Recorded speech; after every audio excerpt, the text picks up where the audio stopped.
Welcome to the Blue Moon Motorcycle Show. And this is a podcast on wisdom, knowledge, and motorcycles, where we discuss life from a biker's perspective.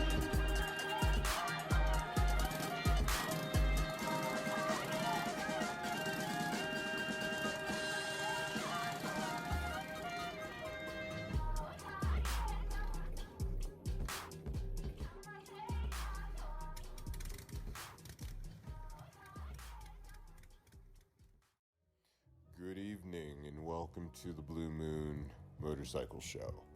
This is a podcast about life.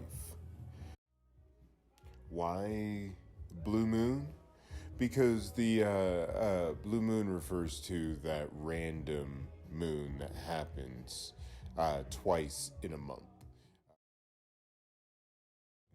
Now, they are a rare occurrence in the fact that they happen infrequently in the yearly rhythm that we have in place, 365 days a year.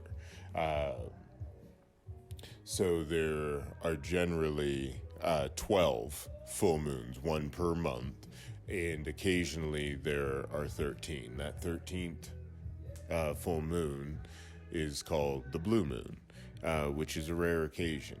I also feel that a rare occasion is us showing our true selves, showing that internal spark, that big, bright, full moon of who you really are. Maybe amongst your spouse, maybe amongst your best friend, maybe amongst your brother or your sister, close sibling, but rarely ever, permanently, all the time, to everyone do we show our true selves. So those blue moon occurrences are when your heroic side shows up and you do what even surprises you, which should be a norm, but we're taught through many different mnemonics and devices to think so little of ourselves. So the blue moon is in reference to our innate amazingness. Motorcycles, somewhere along the road, twisting the throttle, as I rode one day, I realized how beneficial my motorcycle is for me.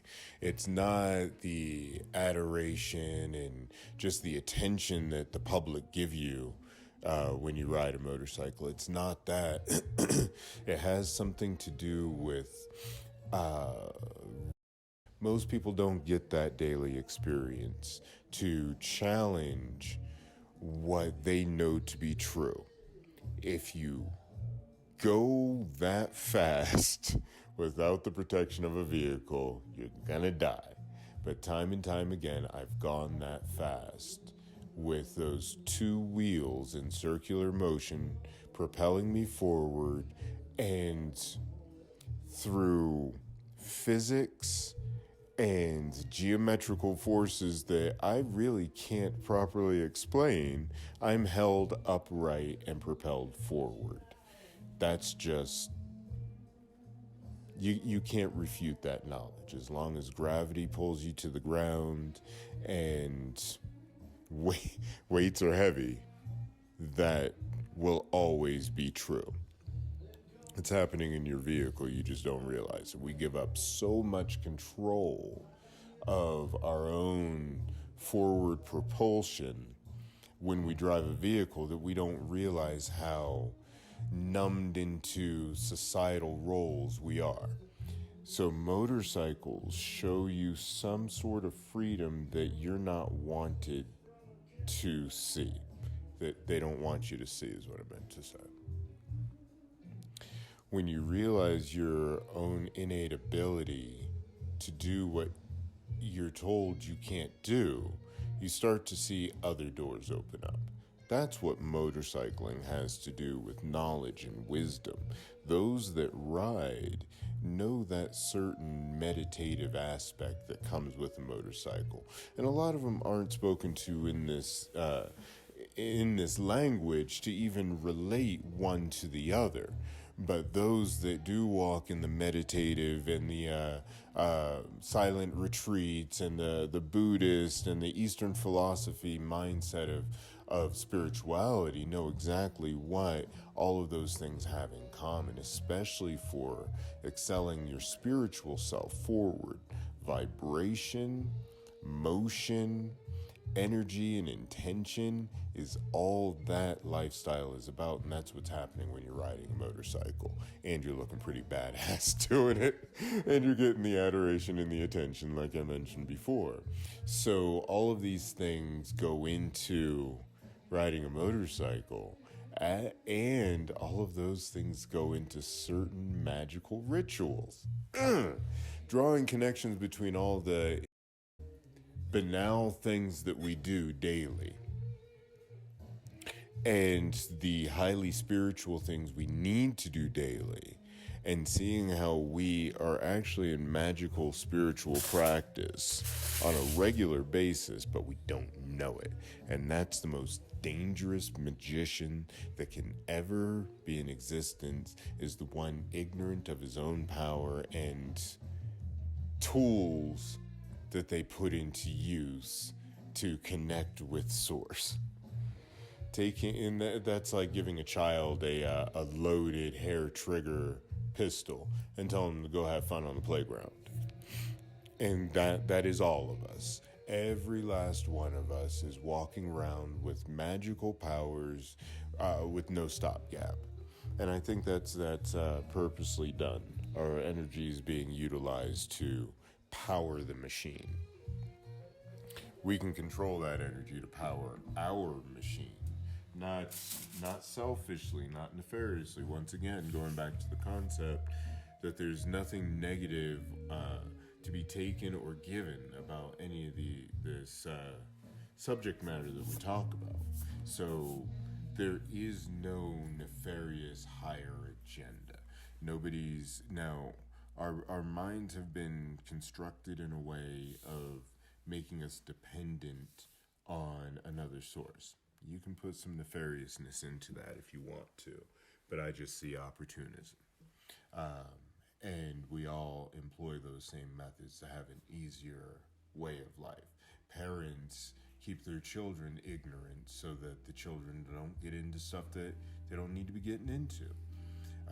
All of us, or most of us, go through life not realizing the reality of our parents' lives. After we go to bed, they turn out often. And often they just fall asleep because they're so exhausted from our daily shenanigans. But for the most part, parents exist before and after you're awake. And what they do during those times, you often have no idea about because they're sheltering you, quote unquote, isolating you.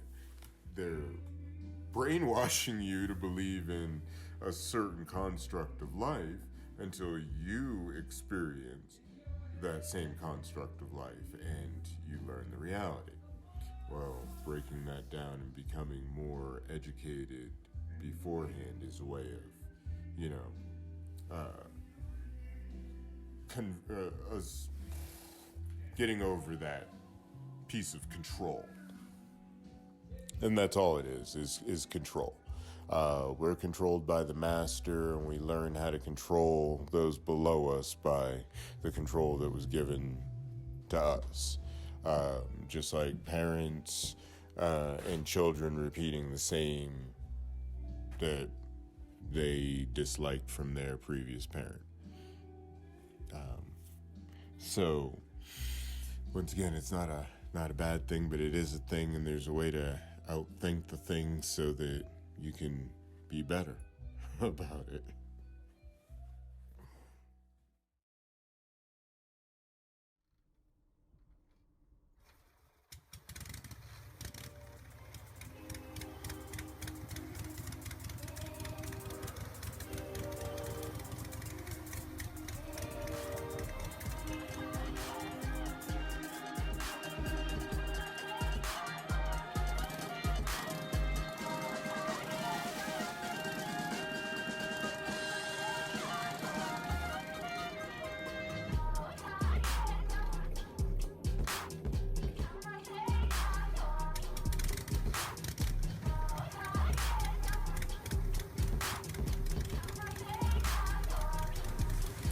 Hey, thanks for listening to the Blue Moon Motorcycle Show. I appreciate you tuning in and subscribing, and if you don't, you should. I'll be putting regular episodes out on my website, so you can go to Blue Moon Motor Show. That's blue-moon-moto-show.com.